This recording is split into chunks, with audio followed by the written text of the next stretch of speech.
My name is Peter Draper, Captain Pete, and a look-alike Tom Hale from Gilligan's Island, so they tell me.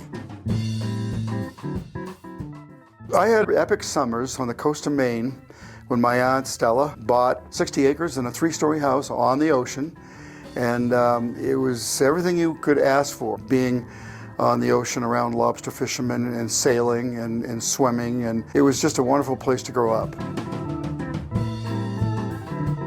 When I actually got active on the ocean, working on the coast of Maine with my own boat and then another guy's boat who was a veteran lobster fisherman. That's where I learned mostly about bigger boat activities.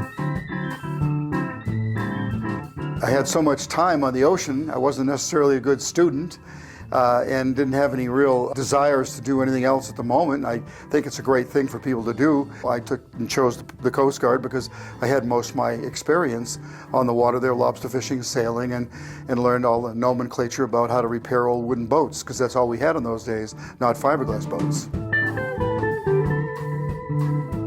We had 3 duty stations. One was on search and rescue patrol boats out of Curtis Bay, Maryland. The second one was on an ice-breaking tug, which is local in Chesapeake Bay.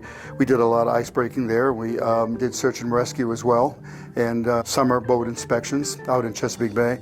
The third one was being on an icebreaker, which is called the Wind class icebreaker. Its duties was to go to Thule, Greenland, to escort military Sealift Command ships into that base there, supplies, because the ice was really too thick for anything to get through there until July. And that was our duty, is to back up and go ahead into the ice and bring the supplies in that way. Also, we were responsible for counting icebergs.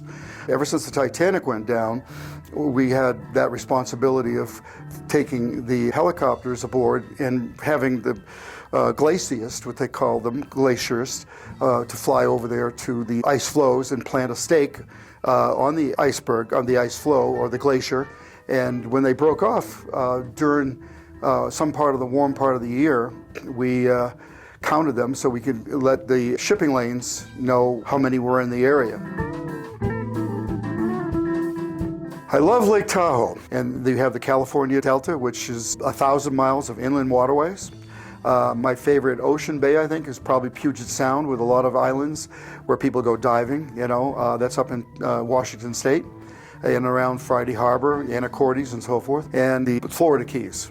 A lot of great inlands and waterways around the Everglades, etc.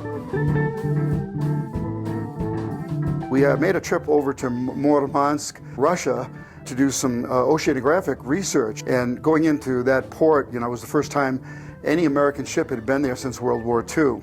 So I got a pretty good experience of going to different ports like Norway and Sweden and England, and saw a lot of different types of boats because of the rough seas they have over there. We went over to Guam and China, Taiwan, Korea, and then Alaska. It was wonderful. I've been to Singapore, pick up a ship there, and we came back and went to Alaska and all up and down the coast, which is one of my last duties on a commercial ship. It's got a pretty good, well-rounded view of different types of boats around the world. I've worked on lobster boats, which were on the coast of Maine, of course. They were wooden boats mostly at that time. Then fiberglass boats came into view in the Coast Guard there. And then after I got out of the Coast Guard, I went to the Merchant Marines on oil tankers and one container ship across the Pacific. After that, I went into tugboats in the Bay Area, crew boats which delivered people to and from work sites. I was chief mate on a tugboat in Alaska, and had my own speedboats there at the California River Delta and Lake Tahoe. I worked on yachts mostly because I sized down a little bit, you might say, getting away from the big commercial ships which took you away for long periods of time when you're dealing with a lot of more responsibility of carrying people around and the dangers aboard, bigger boats, whereas, luxury boats are more fun. There's a lot of rough water. There's a lot of different weather patterns that you get to see, including the aurora borealis. I've seen icebreakers, like I said, and when I was in the northern part of Alaska, up as far as Purdue Bay, there were a lot of ice flows that came by during the summertime with polar bears.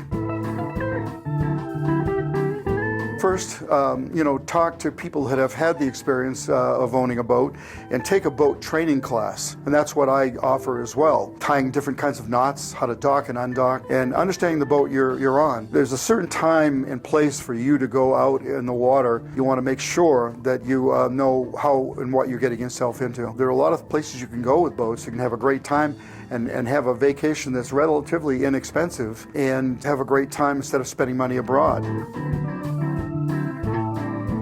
Never take it for granted. People get hurt always when they think they know it all. And always make sure the safety equipment is in order, and always be careful when you're docking and undocking so that you won't bang your boat up like some people have driven boats right up on the dock. It is very important, as you get to be an old mariner, not to take it for granted. Yes, don't collect too many that you can't take care of.